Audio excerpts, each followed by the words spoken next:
വ്യക്തിയായി, ഒരു വിദ്യാർത്ഥിയായി. You know something? എന്താണ് പെയിൻ? എന്താണ് വേദന? പെയിൻ ഒരു ബ്യൂട്ടിഫുൾ ഡെഫിനിഷൻ ഉണ്ട്. എന്താണെന്നറിയോ? Not knowing something. എന്തോ ഒരു കാര്യം അറിയാത്തതാണ് പെയിൻ. വിച്ച് മീൻസ് എന്താണ് വേദന? അറിവില്ലായ്മ. അറിവില്ലായ്മയാണ് വേദന. നിങ്ങൾക്ക് ഇന്നുള്ള ഏത് വേദനയായിക്കോട്ടെ, അത് എന്തോ ഒരു അറിവിന്റെ അഭാവമാണ്. ആ അറിവ് നേട്. ആ അറിവ് നേടാനുള്ള സ്റ്റുഡന്റ് ആകും, വിദ്യാർത്ഥിയാകുക. നിന്റെ ആ വേദന ആ അറിവ് മാറ്റും. അതാണ് അന്ന് ഞാൻ പഠിച്ചത്. അന്ന് ഞാൻ തിരിച്ചറിഞ്ഞു, എനിക്കെന്തറിയില്ല എന്ന് തിരിച്ചറിയണമെന്ന് പഠിച്ചു. എനിക്കെന്തറിയില്ല എന്ന്. എല്ലാരും നോക്കുന്നത് എനിക്കെന്തറിയാം, എനിക്കെന്ത് ചെയ്യാൻ പറ്റും, എനിക്ക് എങ്ങനെ ചെയ്യാൻ പറ്റും. നോ നോ നോ, എനിക്കെന്താ അറിയാത്ത അത് നോക്കണം. എനിക്കെന്താണോ അറിയാത്തത് അത് പഠിക്കണം. എനിക്കെന്താണോ അറിയാത്തത് അതാണ് എന്നെ വേദനിപ്പിക്കുന്നത്. ഏത് വേദനയും മാറ്റാൻ എന്ത് ചെയ്താൽ മതി? നമുക്ക് എന്താണ് അറിയാത്തത് എന്ന് നോക്കിയാൽ മതി. And I started my practice session. അന്നും ഗഫൂർക്ക് തരുന്ന പൈസ മുഴുവൻ കൊണ്ടുപോയി വക്കീല് ചേച്ചിയുടെ കൈ കൊടുത്തില്ല. ഞാൻ അന്നേ സേവ് ചെയ്യാൻ തുടങ്ങി. I was getting prepared to face another downfall, another valley of death. From that day, ഞാൻ നിങ്ങളോട് പറയാറില്ലേ, 1 കോടി കിട്ടുമ്പോൾ 1 ലക്ഷം മാറ്റി വെക്കാനല്ല ഇരുന്നത്.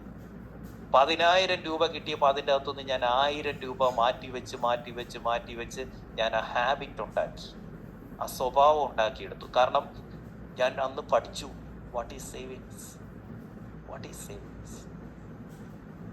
How to make money, how to keep money. അത് പഠിച്ചു. And I started my practice session. എനിക്കെന്തറിയില്ല എന്ന് നമ്മൾ അറിഞ്ഞുകൊണ്ടേയിരിക്കണം.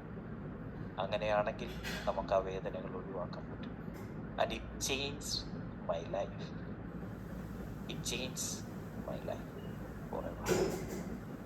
Forever. ഇനി അവിടേക്ക് ഒരു തിരിച്ചു പോക്കില്ല. ഈ പറഞ്ഞ ആ കുരുക്ക് വീണ ആ നൂൽപൊട്ട്, ഈ നൂൽപൊട്ടിന്റെ കുരുക്കഴിക്കാൻ പറ്റും when you become a student of what you don't know.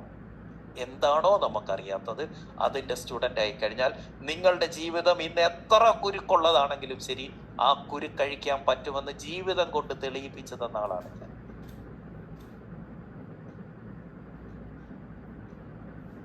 And now when I look back, 2016, 17, 18 നടന്നതൊന്നും ഇനി എൻ്റെ ജീവിതത്തിൽ ഉണ്ടാവില്ല എന്ന് ഞാൻ ഉറപ്പുവരുത്തുന്ന പാഠങ്ങളായിരുന്നു അന്ന് ഞാൻ പഠിച്ചിരുന്നത്. ഇനി 2016 എൻ്റെ ജീവിതത്തിൽ ആവർത്തിക്കില്ല എന്ന് ഞാൻ തീരുമാനിച്ചു. പക്ഷെ ഒരു കാര്യം ഞാൻ പറഞ്ഞോട്ടെ, ഈ ദിവസങ്ങൾ ഇല്ലായിരുന്നെങ്കിൽ, റോഹിത് ചേട്ടാ, ഈ ടഫ് ടൈം ഇല്ലായിരുന്നെങ്കിൽ, ആനന്ദേ, വിജയൻ ചേട്ടാ, ഇന്നത്തെ അനിൽ ബാലചന്ദ്രൻ ഇല്ല. ഈ ടഫ് ടൈം ഇല്ലായിരുന്നെങ്കിൽ വിജയൻ ചേട്ടാ, ഇന്നത്തെ ഞാൻ ഇല്ല. അപ്പൊ എനിക്കെന്ത് മനസ്സിലായി? ഞാൻ ബാങ്ക്രപ്റ്റ് ആയില്ലായിരുന്നെങ്കിൽ ഇന്നത്തെ ഡോക്ടർ അനിൽ ബാലചന്ദ്രൻ ഇല്ല. അതിൽ നിന്ന് എന്താ മനസ്സിലാക്കണ്ടേ? ഈ ഹാർഡ് ടൈം, ആ ബാങ്ക്രപ്സി, ആ സൂയിസൈഡ് ചെയ്യാനുള്ള സാഹചര്യം, ഇതെല്ലാം എന്നിലെ എന്നെ കണ്ടെത്തുകയായിരുന്നു, എന്നിലെ എന്നെ മികച്ചതാക്കുകയായിരുന്നു. അപ്പം എൻ്റെ ചോദ്യം ഇതാണ്, അന്നത്തെ ആ പലിശക്കാരുണ്ടല്ലോ, എന്നെ വിളിച്ചോണ്ടിരുന്ന, എല്ലാ 10 ദിവസത്തിലും വിളിച്ചോണ്ടിരുന്ന ആ അരുൺ അന്തപ്പൻ, അവൻ്റെ ഇരട്ടപ്പേരും അങ്ങനെ, അരുൺ അന്തപ്പൻ, അവനോട് മുജീവിക്ക, എനിക്ക് ദേഷ്യമാണോ വരേണ്ടത്, അതോ അവനെ കാണുമ്പോൾ ഞാൻ കെട്ടിപ്പിടിച്ചൊരു ഉമ്മ കൊടുക്കുകയാണോ ചെയ്യേണ്ടത്? അന്ന് വടിവാളുമായിട്ട് വന്ന ആ തമിഴനെ ഞാൻ ഇനി തിരിച്ച് ഗുണ്ടകളെ വിടുകയാണോ വേണ്ടത്? മുജീവിക്ക, ഓടിച്ചെന്ന് കെട്ടിപ്പിടിച്ചൊരു ഉമ്മ കൊടുക്കുകയാണോ വേണ്ടത്? I should thank those days. I should thank those people, I should thank those situations. അതുകൊണ്ടാണെന്ന് എനിക്ക് ആരോടും ഒരു ദേഷ്യവും ഇല്ലാത്ത. I am thankful for all those things happened. മുത്തൂറ്റിനോട് നന്ദി, മുത്തൂറ്റിനോട് നന്ദി. മറ്റേ ആവേശ സിനിമയ്ക്കകത്ത് നമ്മുടെ ഭഗത് ഫാസിലെ ലാസ്റ്റ് പറ നന്നായി വാ നന്നായി വാ, ഏതാ അതാ പറയുന്നത്. എന്താ കാര്യം? എന്താ? നീ കാരണമാ ഞാനുണ്ടായേ, നീ കാരണമാ ഞാൻ ആയേ, നീ കാരണമാണ്, ആ ദിവസങ്ങൾ കാരണമാണ്, ആ സിറ്റുവേഷൻസ് കാരണമാണ്. ആ ആളുകൾ എന്നെ വിജയ് സാറിന്റെ ക്ലാസ്സിൽ നിന്ന് വിളിച്ചോണ്ട് പോയില്ലേ, ആ 3 പേര് ദൈവങ്ങളുടെ കൂട്ടത്തിലാ എന്റെ മനസ്സിൽ. അവര്, ഞാൻ അവരെ കുറ്റപ്പെടുത്തിയിട്ടില്ല. അവരെന്നെ കഴിഞ്ഞ ദിവസവും കുറ്റപ്പെടുത്തിക്കൊണ്ട് പലയിടത്തും സംസാരിച്ചു. പക്ഷെ ഞാൻ ഇന്ന് വരെ അവരെ കുറ്റപ്പെടുത്തിയിട്ടില്ല. കാരണം അവര് കാരണമായി ഇന്നത്തെ ഞാനുണ്ടായേ. അന്ന് ആ കായംകുളത്ത് ആ മരണ വീട്ടിൽ എന്നെ കണ്ടപ്പോ മാറി നിന്നില്ലേ, അവരോട് എനിക്ക് ദേഷ്യമില്ല. കാരണം അവര് കാരണമാണ് ഇന്നത്തെ ഞാനുണ്ടായേ. എന്നെ ഇറക്കി വിട്ട ആ വാടക വീട്ടുകാരനുണ്ടല്ലോ, വാടക കൊടുക്കാത്തന്റെ, അയാള് കാരണമായി ഇന്നത്തെ ഞാനുണ്ടായേ. അയാളോട് എനിക്ക് ദേഷ്യമല്ല, നന്ദിയാണുള്ളത്. എന്റെ EMI അടയ്ക്കാത്തതിന് വണ്ടി പിടിച്ചോണ്ട് പോയ ആ ബാങ്കുകാരുണ്ടല്ലോ, അവരോടെ, എന്നെ കള്ളക്കേസിൽ കൊടുക്കി ജയിലിൽ കൊണ്ടിട്ട് അവരോടെ, ആ പാർട്ടിക്കാരോട് എനിക്കൊരു ദേഷ്യമില്ല. ആ പാർട്ടിക്ക് ഞാൻ ഈ പ്രാവശ്യം ചെന്നപ്പോഴും സംഭാവന കൊടുത്ത് ഇലക്ഷന് കൊടുത്തന്നേ. കാരണം എന്താ? നിങ്ങൾ കാരണമാണ് ഞാൻ ഇങ്ങനെ ആയി. So tough time comes in your life to make you a better person, not to destroy you. നിന്നെ നശിപ്പിക്കാനല്ല ഈ കഠിനമേറിയ സാഹചര്യങ്ങൾ ജീവിതത്തിൽ വരുന്നത്, മറിച്ച് നിന്നെ ജീവിതത്തിലെ ഏറ്റവും വലിയ വിജയിയാക്കാൻ വേണ്ടിയിട്ടാണ് ആ ദിവസങ്ങൾ കടന്നു വരുന്നത്, ആ ആളുകൾ വരുന്നത്. അപ്പൊ ആ ചതിച്ചിട്ട് പോയ പാർട്ട്ണറില്ലേ, തേച്ചിട്ട് പോയ പെണ്ണില്ലേ, പറ്റിച്ചിട്ട് പോയ സ്റ്റാഫില്ലേ, ഇതൊക്കെ അവരോടൊക്കെ നന്ദി പറ. കാരണം അവരൊക്കെ കാരണമാണ് നിങ്ങൾ ഇന്നിങ്ങനെ ആയത്, നമ്മൾ ഇന്നിങ്ങനെ. റോയ് ചേട്ടാ, ഞാൻ അവരോട് യുദ്ധം ചെയ്യണോ അതോ അവരോട് താങ്ക്സ് പറയണോ? This is how you have to deal with tough situation in your life. എനിക്ക് ഇവരോടൊക്കെ ഞാൻ ചങ്കിൽ തൊട്ട് പറയാം, എൻ്റെ മക്കൾ സത്യം, I have 0 anger against them. എൻ്റെ ജീവിതത്തിൽ എന്നെ ചതിച്ച പറ്റിച്ച എല്ലാവരോടും I have 0 anger. Coming to current situation, ആ കോഴിക്കോട് എന്നെ വിളിച്ച് 10,000 പേരുണ്ടാകും എന്ന് പറഞ്ഞ് വിളിച്ചോണ്ട് പോയില്ലേ, എന്നിട്ട് മനഃപൂർവ്വം 130 പേരിലേക്ക് ഒതുക്കിയില്ലേ.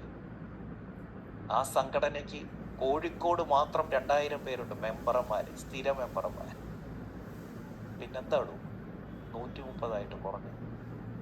ഞാൻ ചുമ്മാതെ നടത്തുന്ന പ്രോഗ്രാമിലുണ്ടല്ലോ 2,000-3,000 പേര്. പിന്നാണോ നിങ്ങൾ ഇത്രയും ഫ്ലെക്സ് വെച്ചിട്ട് ആളില്ലാത്ത? നിങ്ങൾ എന്നെ ചതിക്കുകയായിരുന്നു. നിങ്ങൾ ബോധപൂർവം അങ്ങനെ ഒരു സ്ക്രിപ്റ്റ് ഉണ്ടാക്കിയായിരുന്നു, ഞാൻ അതിലേക്ക് വന്ന് വീഴുകയായിരുന്നു. പക്ഷെ അവിടെ സംഭവിച്ചത്, എനിക്ക് നിങ്ങളോട് ഒരു ദേഷ്യമില്ല.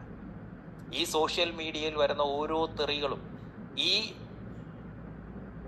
മീഡിയ ടെലികാസ്റ്റ് ചെയ്തിരിക്കുന്ന ഓരോ വാർത്തകളും, എനിക്ക് നിങ്ങളോട് ഒരു ദേഷ്യമില്ല.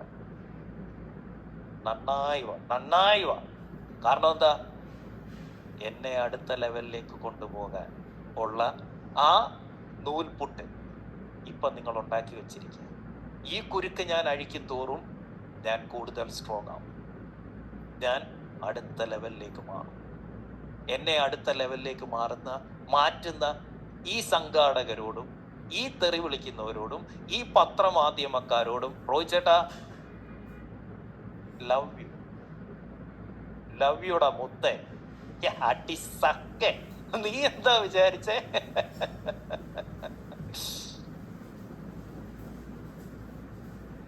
ഒന്നുമില്ലാതെ ടോസ് ഇട്ട് നോക്കാൻ ഏതാ ആത്മഹത്യ ചെയ്യണോ ജീവിക്കണോ എന്ന് അറിയാനായിട്ട് ടോസ് ഇട്ട് നോക്കാന്ന് വിചാരിച്ചു. അതിന് തപ്പിയപ്പം പോലും ഒരു കോയിൻ കയ്യിലില്ലാത്ത ആ സാഹചര്യത്തിൽ നിന്ന് കയറി വന്ന നമ്മുടെ അടുത്താണ് ഇന്ന്.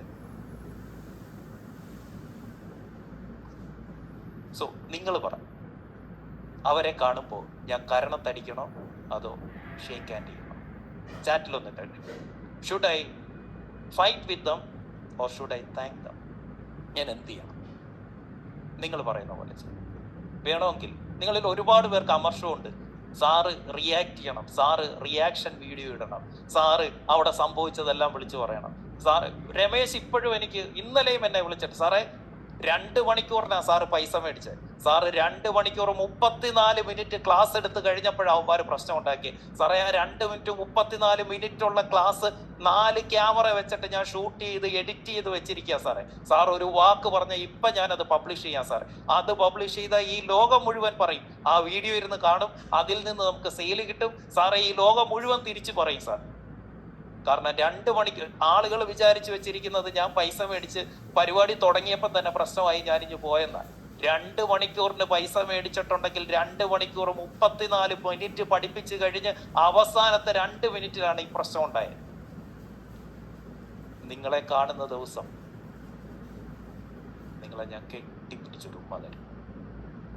കാരണം you are those who make me